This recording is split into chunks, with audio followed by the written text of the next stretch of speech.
شفت القصة واحنا نشوف أطفال اثنين يسلمون على أبوهم حتى يخافوه ويضحكون. الأب كان يحاول يستخدم جهاز التحكم بس ما يعرف أي واحد يشغل التلفزيون، كل ما يضغط على دقمة يشتغل شيء ثاني، مرة المروحة تشتغل، مرة السيارة لعبة تمشي، مرة باب الجراج ينفتح. هو يحاول يمثل إنه هو يعرف شو يسوي ويقول هذا بس تدريب. ابنه يقول له اكو ريموت واحد اسمه أودولي كليكر يخلي الحياة أسهل للناس الكبار مثله، بس الأب يضحك ويطنش الموضوع.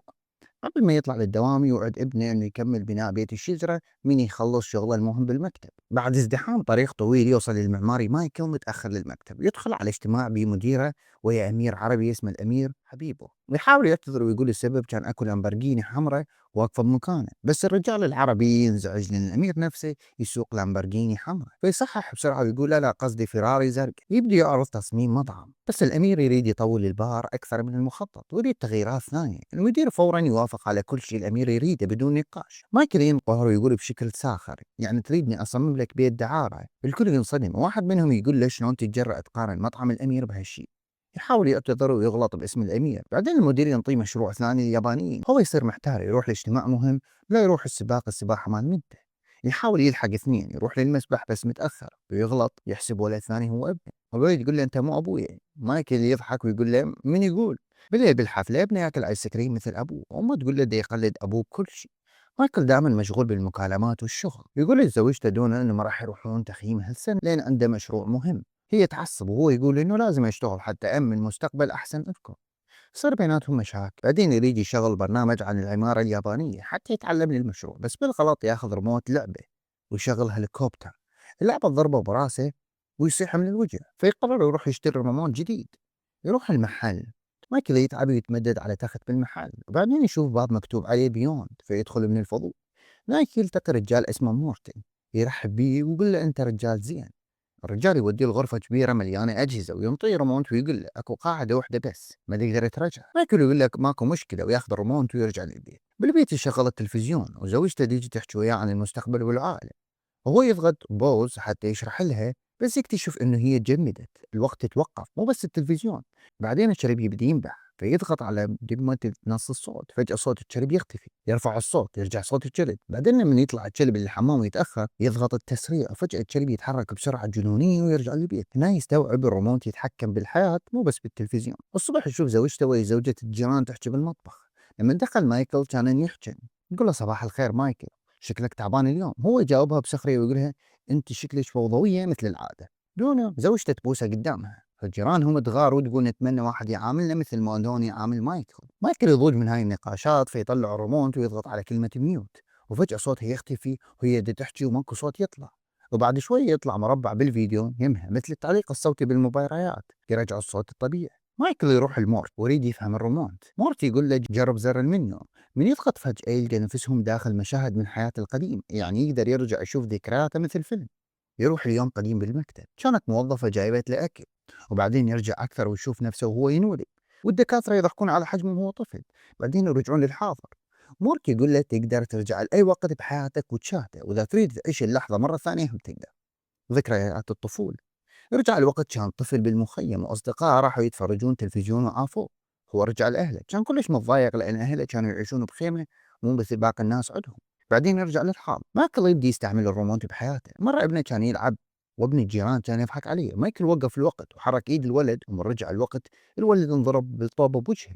مرة ثانية زوجته كانت تريد تتعارك وياه فهو ضغط على التسريع وتخطى الشجار كله. مرة يشوف أهله جو يتعشون وياه وهو كان يريد يشتغل فسوى سكيب وتخطى العشاء كله. هنا اكتشف شيء مهم، يقدر يتخطى أجزاء كاملة من حياته. مرة زوجته كانت تريد تقضي وياه وقت وهو مستعجل ويريد يخلص بسرعة فضغط عليه تسريع. بعدها مارك يقول له من تسوي تسريع جسمك يبقى يعيش اللحظة، بس عقلك يقمز للمستقبل، يعني أنت تخلص حياتك مثل الطيار الآلي ما تتذكر إيش صار. هو بالبداية مهتم وقال هذا الشيء زين. الرومانت يدي يتعلم من تصرفاته.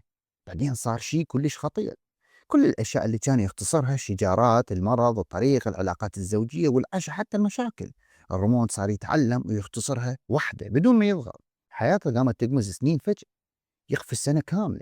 مرة كان متضايق لأن المدير مرقه فضغط على التسريع لحد ما يصير شريك بالشركة. فجأة لقى نفسه بعد سنة كاملة صار شريك، بس زوجته تريد الطلاق وكل شيء خرب وهو ما يدري ايش صار. بعدين يعرف كلبهم مات استبدلوه بكلب ثاني، علاقته بزوجته خربت وأولاده كبروا وهو ما شافهم يكبرون، يكمز 10 سنين. بعدين يقفز مرة ثانية ويصير غني كلش ومدير شركة، بس صار سمين ومريض.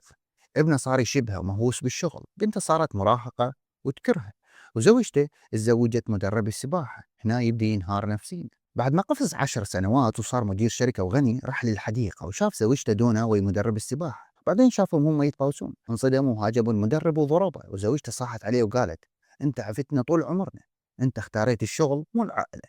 فجأة الريموت بدأ يطلع صوت، يعني راح يقمز مرة ثانية. هو وقف الوقت، اجاه مورتي وقال له: الريموت بدأ يعاقبك، هذا كله بسبب قراراتك انت. كل مرة كان عندك خيار بين الشغل والعائلة، وكل مرة اختاريت الشغل. فجأة يقمز مرة ثانية ولقى نفسه بالمستشفى بعد 6 سنوات. يعرف انه عنده مرض سرطان وصارت عنده جلطة، وزوجته تزوجت المدرب وهي بس تزوره لخاطر الأولاد. أبوه مات من زمان، أمه صارت عجوز كلش، وأولاده كبروا وهو ما عاش وياهم. هنا يبدي يندم ندم كلش كبير. راح للمقبرة يم قبر أبوه وحاول يرجع لوقت موتة أبوه بس ما قدر. مورتي قال له: ما تقدر ترجع لهاي اللحظة لأنك أصلا ما كنت موجود بوقتها. فقرر يرجع لآخر مرة شاف أبوه. رجع للمكتب، أبوه كان يريد يطلع وياه يسهرون سوا، بس هو كان مشغول بالشغل وصيح عليه وقال له: خلينا نشتغل. أبوه قبل ما يطلع قال له: أنا أحبك. مايكل الكبير ظل يرجع للحظة مرة ورا مرة، بس حتى يسمع كلمة أنا أحبك مرة ثانية. بعدين قفز مرة ثانية، وصل الزواج ابنه، طلبوا منه يلقي كلمة وهو ما يعرف شنو صار بحياته، فحاول يرتج الكلام. شاف بنته كبرت وأمه صارت عجوز كلش، وزوجته السابقة موجودة ويا زوجها الجديد. بعدين لما سمع صوت بنته تصيح للمدرب بابا، صارت عنده جلطة. وقع بالمستشفى. ابنه كان راح يسافر بشهر العسل، بس قرر يروح الشغل بدل السفر. مايكل خاف ابنه يصير مثله، فهرب من المستشفى وركض ورا ابنه بالمطر. وقع بالقاع وهو يموت، وأولاده وزوجته وأمه جمعوا عليه. قال للابن: لا تصير مثلي، العائلة أهم من الشغل، حط عائلتك أولا. بعدين اعتذر لزوجته وقال لها: تحبيني للأبد؟ جاوبته وقالت له: للأبد. وبعدين مات. فجأة يصحى ويلقى نفسه بالمحل لأول مرة، يعرف إنه كل اللي صار كان فرصة ثانية مو حلم. يركض فورا لأبوه ويحضنه ويقول له: أحبك، ويرجع لبيته ويقرر يروح تخييم ويا عائلته، يقضي وقت ويا أولاده ويهتم بزوجته ويهتم بأهله. بعدين يلقى الريموت مرة ثانية ومكتوب عليه: سوي شي صح. فيشمر الريموت بالزبالة، وهالمرة ما يرجع له. الفيلم كلش حلو برسالة كلش عميقة: إذا ركضت ورا الفلوس والشغل وضيعت وقتك، راح تقعد يوم وتلقى حياتك خلصت بدون ما تعيشها. الوقت أهم شي بالحياة، والعائلة أهم من الفلوس والشغل. لهنا وصلنا وياكم لنهاية الفيديو، إن شاء الله رب يكون عجبكم. نشوفكم في فيديو جديد، قصة جديدة. تحياتي.